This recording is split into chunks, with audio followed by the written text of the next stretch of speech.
We all have our nightly rituals, don't we? Perhaps you fluff your pillow just so, or maybe you need the gentle hum of a fan to drift off. Sleep is our universal reset button, a time when the body repairs itself and the mind processes the day's events. For most of us, the world of dreams is a private cinema. We might find ourselves flying over cities, having a conversation with a long-lost friend, or even running from a shadowy figure. These experiences, vivid as they may feel, are typically contained entirely within our minds. Our bodies, for the most part, stay still, allowing us to safely explore these fantastical landscapes without ever leaving our beds. During the most active stage of dreaming, known as REM, or rapid eye movement sleep, our brains are buzzing with activity, almost as if we were awake. To prevent us from physically acting out these intense dreams, the brainstem sends a signal that temporarily immobilizes our muscles. This is why, even if you are fighting a dragon or scoring the winning goal in your dream, your body remains peacefully at rest. Most of us have experienced a loved one talking in their sleep or twitching as they dream. A mumbled word here, a leg jerk there. These are usually harmless and common occurrences. We might even find them endearing or amusing. However, there's a distinct difference between these isolated, mild sleep disturbances and a more consistent, more violent pattern of behavior. We need to shift our perspective and consider that sometimes what happens during the night can be an early signal from the brain. Think of it like a subtle crack appearing in a foundation. At first, it's tiny and easy to ignore, but over time, that small crack can be a sign of a larger structural issue that needs attention.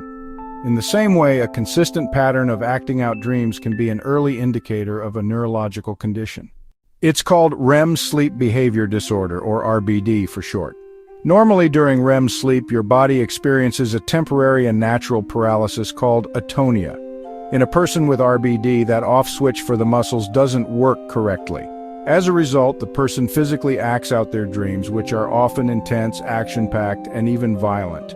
It's crucial to distinguish RBD from other sleep issues like sleepwalking.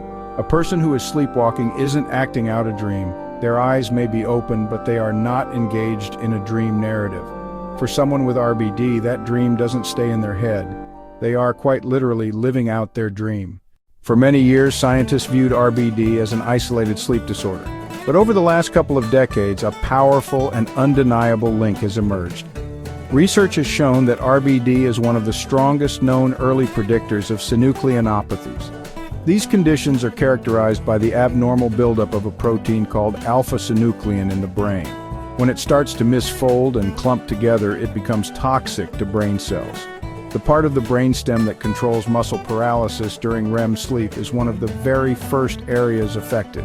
This means RBD symptoms can appear years or even decades before the classic motor symptoms of Parkinson's become apparent. Studies have followed patients with RBD over long periods. The results are striking. Some studies suggest over 80% will eventually go on to develop Parkinson's disease or a related condition. I want to tell you a story about a man I'll call Arthur.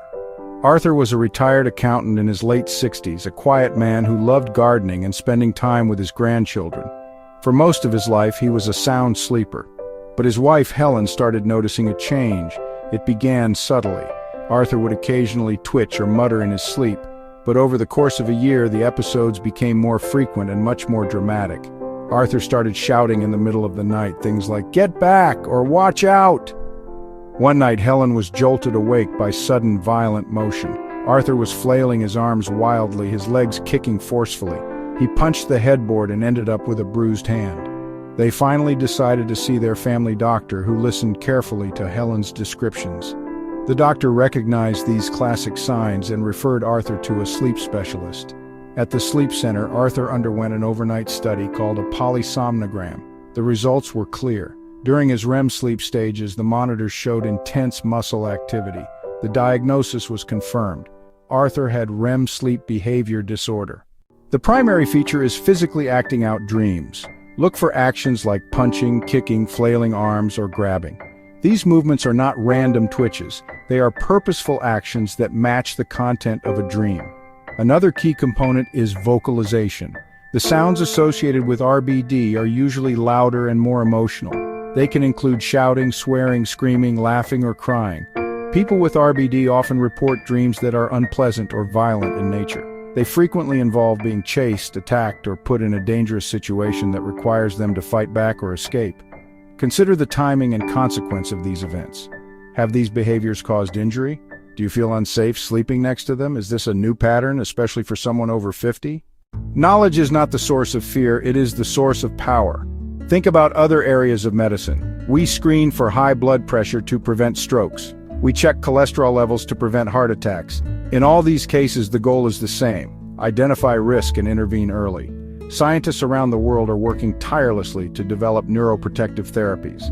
By enrolling people with RBD in clinical trials, researchers can test treatments at the earliest possible stage, when they have the greatest chance of making a real difference.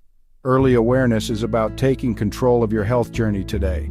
It's about ensuring safety, getting proper diagnosis, and becoming a potential pioneer in the search for a cure.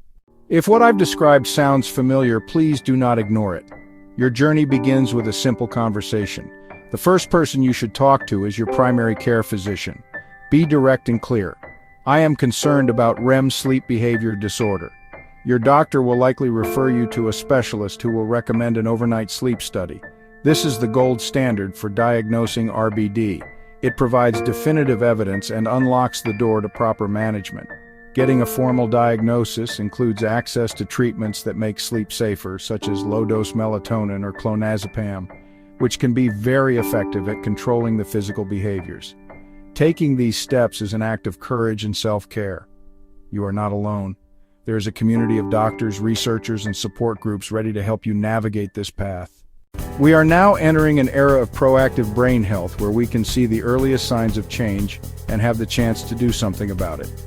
The connection between RBD and Parkinson's has transformed a disruptive sleep disorder into one of the most powerful predictive tools we have in neurology.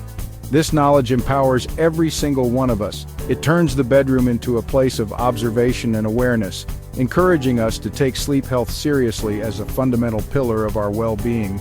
Imagine a future where a doctor can tell a patient with RBD, "We've caught this at the earliest possible moment. We're going to start a therapy today that will protect your brain and significantly delay or even stop the onset of motor symptoms." So please, share this information. Talk to your friends, your parents, your family. Let's build a culture of awareness where noticing a change in sleep prompts a conversation, not dismissal. Today, you have the power to take control of that journey, armed with information, supported by science, and filled with hope for what lies ahead.